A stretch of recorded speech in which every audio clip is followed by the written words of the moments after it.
Monday, July 25. Fire from before the Lord. Next to Moses and Aaron, Nadab and Abihu had stood highest in Israel. They had been especially honored by the Lord, having been permitted with the 70 elders to behold his glory in the mount. But their transgression was not therefore to be excused or lightly regarded. All this rendered their sin more grievous.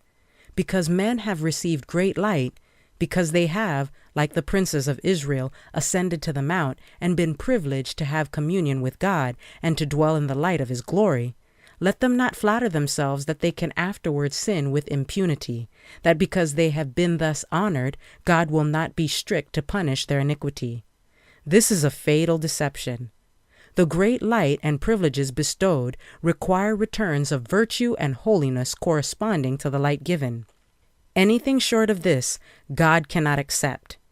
Great blessings or privileges should never lull to security or carelessness. They should never give license to sin or cause the recipients to feel that God will not be exact with them. Nadab and Abihu had not in their youth been trained to habits of self-control. Habits of self-indulgence, long cherished, obtain a hold upon them which even the responsibility of the most sacred office had not power to break. They had not been taught to respect the authority of their father, and they did not realize the necessity of exact obedience to the requirements of God. Aaron's mistaken indulgence of his sons prepared them to become the subjects of the divine judgments. God designed to teach the people that they must approach him with reverence and awe, and in his own appointed manner. He cannot accept partial obedience.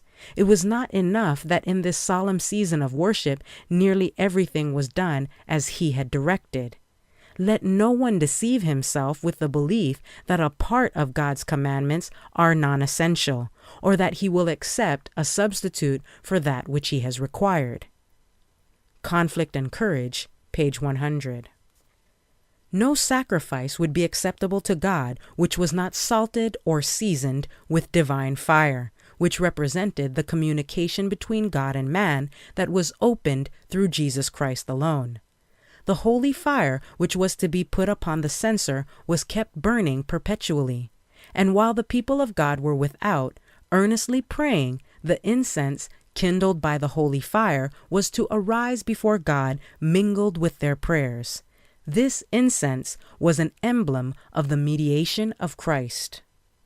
Aaron's sons took the common fire, which God did not accept, and they offered insult to the infinite God by presenting this strange fire before him. God consumed them by fire for their positive disregard of his express directions.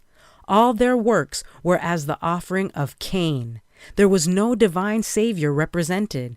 Had these sons of Aaron been in full command of their reasoning faculties, they would have discerned the difference between the common and sacred fire.